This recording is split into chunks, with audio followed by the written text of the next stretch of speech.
Vamos retomar então as nossas atividades. Para essa semana, o pessoal dos terceiros períodos, especialmente aí o terceiro período A, nesta semana terá uma aula sobre pagamento. O que vem a ser pagamento? Solvência, adimplemento, solução. É aquele momento onde o devedor ele resolve a obrigação por completo, ou seja, ele satisfaz a obrigação e obtém a quitação. Quais são os objetivos desta aula? A aula tem por objetivo abordar o adimplemento direto, ou seja, o pagamento direto. Quais serão os objetivos desta aula? Nessa aula nós vamos observar os pagamentos e os elementos constitutivos do pagamento. Nós já vimos os elementos constitutivos da obrigação e aqui nós iremos ver os elementos constitutivos do pagamento. E com destaque para os sujeitos do pagamento, quem paga, no latim, a palavra que designa quem paga, ou seja, o devedor, é o solvens. Quem recebe é o accipiens, Então, o solvens paga, é só ele que paga? Nós vamos verificar que não. Há terceiros que poderão pagar e cumprir a obrigação, de forma interessadas, como nós veremos aí a figura do fiador, do avalista, do herdeiro, ou desinteressadamente, por conta aí de uma peculiaridade, seja por doação em razão de um parente que quer socorrer um devedor, ou mesmo por pessoas que, obviamente, desinteressadamente satisfaçam a obrigação e depois, obviamente, vão querer o reembolso. E aí nós vamos ver quais as consequências. Além disso, qual é o objeto do pagamento?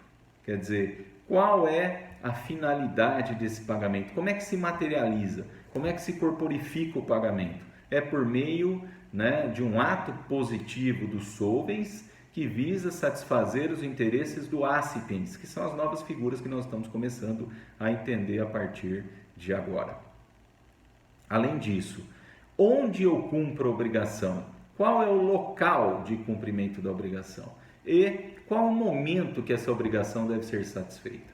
São as questões que vão nortear a aula da próxima quinta-feira e eu estou me dirigindo ao pessoal do terceiro A.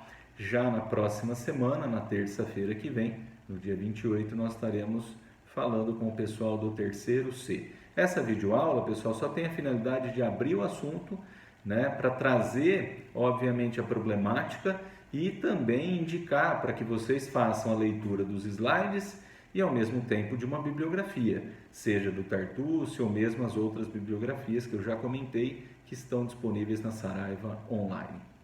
Vamos continuar?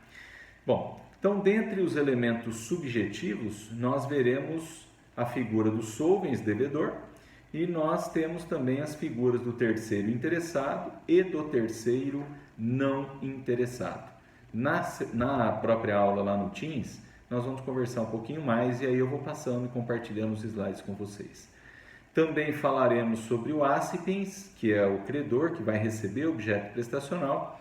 E não só o accipiens pode, obviamente, receber, mas também representantes dele, ou seja, quem mais pode receber o objeto prestacional. Avançando nessa aula, nós vamos estudar o objeto prestacional.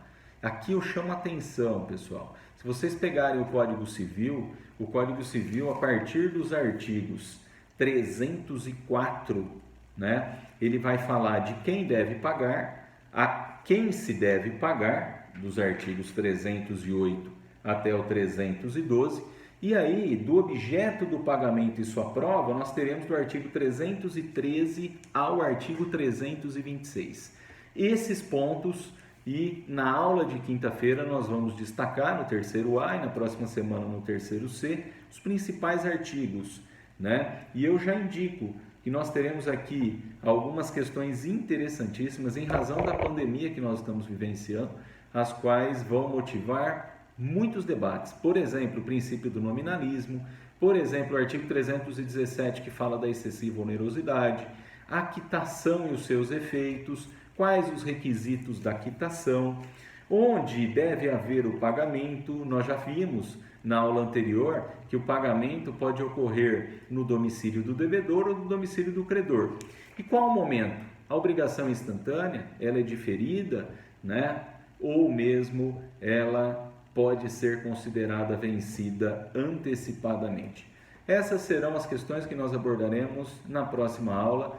Por favor, deem uma olhada nos slides já na plataforma Moodle ou EAD e também leiam a doutrina na quinta com o terceiro A. Eu quero uma dinâmica maior e depois na próxima terça com o terceiro C.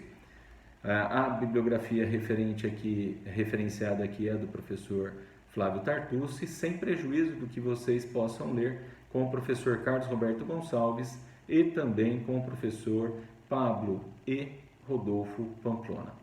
Nos vemos então na aula de quinta, terceiro A e na aula de terça próxima, dia 28, com o pessoal do terceiro C. Até breve, pessoal!